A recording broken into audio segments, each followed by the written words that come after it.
Hi everyone. Today we are going to see the different factors depends upon the sound when it travels through different mediums, and which are the factors depends when it travels in gas. Okay, first we'll see in different medium. When we see the lightning, we used to hear the sound after few seconds. So that means there are some factors which depends on the movement of sound. If you are very close near to the railway track, through the air, will take much time to hear the sound of train which approaches to us.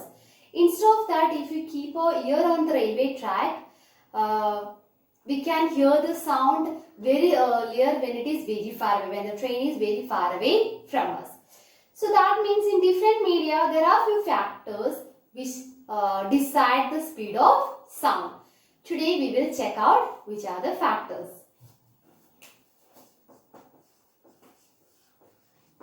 So first one, the elasticity of the medium. Elasticity of the medium, and it is represented by the letter E. And the second one is the density of the medium through which the sound is traveling. So density of the medium, and is represented by the letter rho. We know that we already studied the density is represented by the letter rho. So if we connect the speed of sound with these two factors, this is connected in such a way that root of E by rho. Okay, so velocity is represented by the speed of sound is represented by the letter V. V is equal to square root of E by rho. And later, our scientist Newton, so Isaac Newton, made some changes in this equation, and he told that if the sound is traveling in gas, the temperature will be constant, or that is the case we can call it as isothermal process. Isothermal process means the temperature will be constant, and in that case elasticity will be equal to the pressure.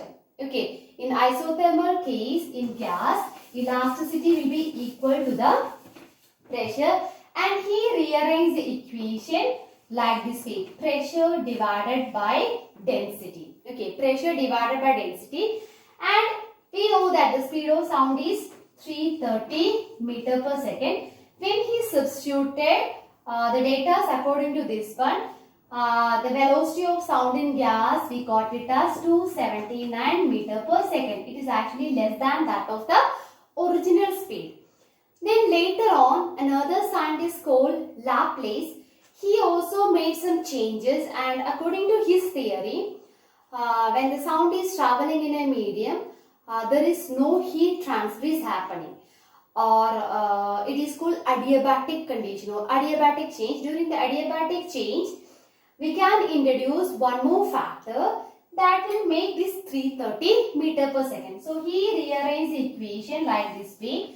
He introduced one more constant that is called Laplace constant, or Laplace constant with pressure divided by rho. Okay.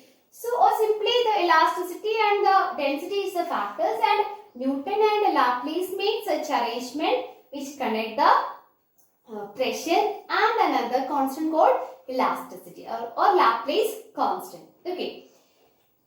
Now we will see how the sound or which are the factors depends particularly when the sound travels through gas. Factors affecting the speed of sound in gas. Only in gas we are going to check it. Okay, so only in gas which are the factors will affect the speed of sound. First one, density of the gas or density. Okay, so we already studied that velocity is equal to speed is equal to P by rho, or elasticity by rho. We'll take this as an equation. Okay. Or else we are not considering the other factor, we are concerned about the density. So V is inversely directly proportional to the density. Okay, inversely proportional density. That means when the density decreases, the speed of sound will increase, and when the density increases, the speed of sound will decrease. So it is inversely proportional to this way because this is a denominator factor. If this is increasing, this will decrease. If this is decreasing, this will increase. And our second factor is a temperature.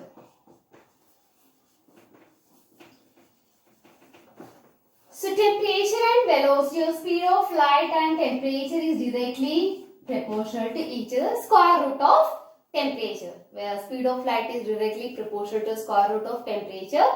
Actually, this is also depends upon the density, because we know that as the density increases, as the temperature increases, the density decreases, right? No, V is inversely proportional to the density. As the temperature increases, density decreases.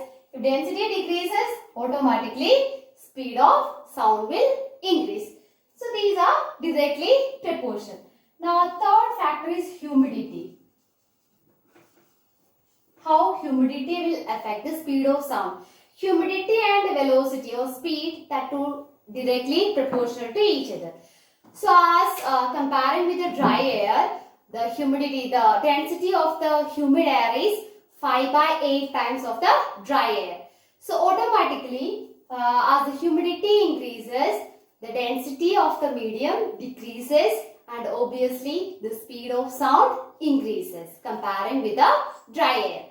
And a fourth factor, the speed of wind.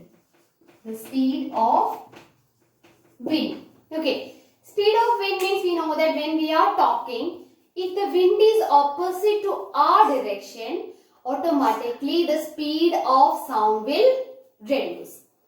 If we are talking and the speed is also, the wind is also blowing in the same direction, it will take our sound in a very fast way. So depends upon whether the same direction of the sound means the speed of sound will increase. If the wind is opposite to the sound wave, it will decrease the speed of sound. So these are the four factors which depends on the speed of sound in gas. We have other few factors which does not depend. Now we'll see that. The factors which will not depends on the speed of sound. So first one is pressure. Factors does not depends. First one, pressure. Pressure is, actually we will get a confusion. Velocity equation is like pressure by density, right? No, but the pressure changes never affect the speed of velocity, because as the pressure increases, the volume also increases, and we have a connection with the density is equal to mass by volume. It is a denominator factor. As the volume increases, this factor will increase, right? No, or this factor will decrease. So automatically the ratio of this will be always constant. Okay, when the pressure increases, volume increases, that automatically decrease the pressure density, and we will get a constant. The ratio of pressure divided by density will be constant. So in effect, it doesn't have any effect on the speed of sound. Next one, amplitude of the wave. Amplitude of the wave is also does not depends upon the speed of sound. And the third factor, wavelength or frequency of the wave. Wavelength or frequency. This is also not at all depending or does not have any dependence on the speed of sound in gas. So these factors are the independent factors regarding or related with the speed of sound. Okay. Now you know that how can we compare what are the differences between light waves and sound waves. Light waves. Light waves are transverse in nature. It does not require any material medium for its propagation. and it is moving with a speed of 3 into 10 to the power 8 meter per second or 3 lakh kilometer per second. So fastly it will reach our eyesight. If we compare with the sound, the speed is only 330 meter per second, and moreover it need a material medium for its propagation. So there's a vast difference between the light rays and sound rays. Our rays, sound rays can be longitudinal and transverse in nature, or solids and on the surface of liquid we can see it as transverse waves.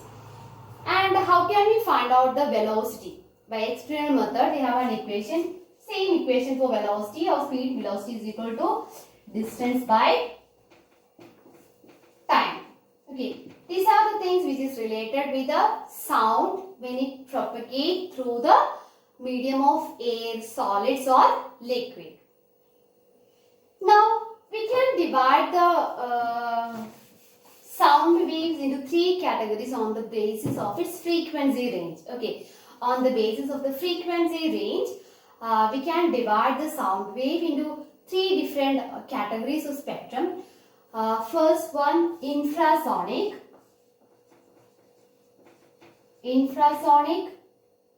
sonic and ultrasonic.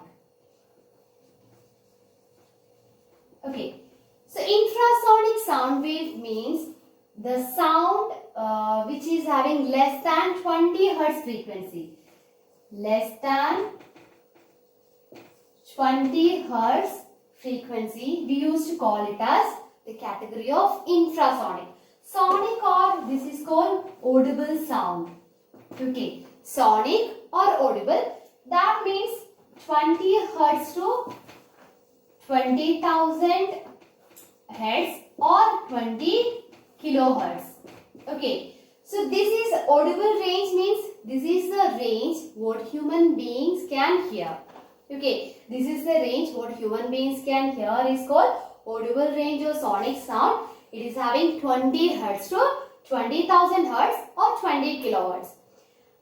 This is the range for an adult person or a common man, normal person. If we consider the aged people, it will vary slightly. They can hear only up to nearly 12 to 15 kilohertz. Okay, but if we consider the case of kids, babies, they can hear nearly 30 kilohertz. So for the aged people and the smaller one, the range will slightly vary. Okay. Now last session, 20 Hz. If the sound wave frequency is above 20 kilohertz, we used to call it as ultrasonic. Okay, so these are the 3 categories of sound waves. If the frequency is less than 20 Hz, we used to call it as infrasonic. If the frequency is in between 20 Hz to 20,000 Hz or 20 kilohertz, we used to call it as sonic or audible sound. If it is above 20 kilohertz, we used to call it as ultrasonic sound waves. Some animals can hear and produce this infrasonic and ultrasonic sound. Animals like elephants and whale, they used to produce a sound in the range of infrasonic, less than 20 Hz. And like dolphins, bats, they used to produce ultrasonic sound for the communication purpose.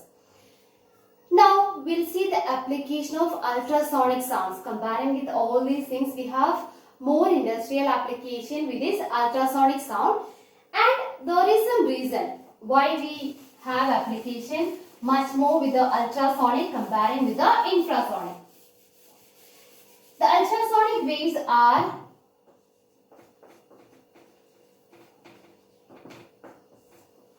the ultrasonic sound waves are highly energetic. First one, it is highly energetic. Okay. And second point, without much damage or without much scattering, it can travel through a long distance. Okay. Or like it will penetrate, or it will be like a straight line. It can travel a long distance without any losage. That is another thing. Can travel long or like a pointed ray. Okay. So that is a property. Because of this property, we are using this for much application. You know that bats doesn't have the eyesight, right? Now we are going to see the applications of ultrasonic sound. Bat doesn't have eyesight, but they are able to move, they are able to catch their prey, everything. Actually, they are always producing the ultrasonic sound continuously when it travels from one place to another place. Continuously, it sends the ultrasonic sound. If any obstacle is there in between the path, the sound will strike over there and it will reflect back. So the bats can calculate the distance, how much distance or how far away the obstacle is there or prey is there. It can detect the distance and it can catch or it can deviate its path to avoid the obstacles. Now, in industries, especially the metal parts, to check if any crack or anything is there, we have to allow the ultrasonic sound waves continuously passing through the metal. Okay. If crack or nothing is there, the sound will go undeviated. We will get the output as such. If any kind of crack or any damage is there, the sound waves will reflect back. So in that way we can identify whether any crack is there inside the metal. Sometimes we may not be able to see with our naked eye the minute things which is inside the metal. So by that way we can identify whether the metal part is perfect or not. And in workshops, if they want to clean something, especially the minute things, we have to set a cleaning solution. Then we will allow the ultrasonic sound waves to pass through that. So the small part will be cleaned because of the vibration. So they are using in the case of watch repairing shop. And even in medical field, we are very familiar with the scanning. If you want to get the image or pictures of our internal organs, liver, gallbladder, whatever it is, all the internal parts, if you want to get the image, other than the bones means we need to use the x-rays. Other than the bones, if the internal organs image, if you want to get, means we are using the help of ultrasonic waves. Okay, and we used to call it as ultrasonography. The method is known as ultrasonography. Particularly if you want to get the image of a heart, we used to call it as cardiography. Cardio is related with the heart. Okay. So like this way, we have lots of application of ultrasonic waves in our day-to-day life, and even we studied earlier itself we studied about the sonar. What is sonar? Sound navigation and ranging. There also we are using the application of ultrasonic waves. Continuously we are sending the ultrasonic sound to the seabed. If seabed is there, it will strike over there and it will reflect back. So by calculating the time taken to receive it back, we can identify the depth of the sea. Now we will see the differentiation between ultrasonic and supersonic. Ultrasonic and supersonic. Okay. So ultrasonic means if the frequency is above 20 kilohertz, waves are known as ultrasonic. Supersonic is not at all related with any frequency. If any particle or any object moves with the speed of sound, that is 330 meter per second, we used to call it as supersonic. First one is related with the frequency, second one is related with the speed. But the word having some similarities related to sonic, both words having sonic terms are coming, but they don't have any other connection other than one is above 20 kilohertz and another one, if the particle is moving with the speed of sound, we used to call it as supersonic sound. Thank you.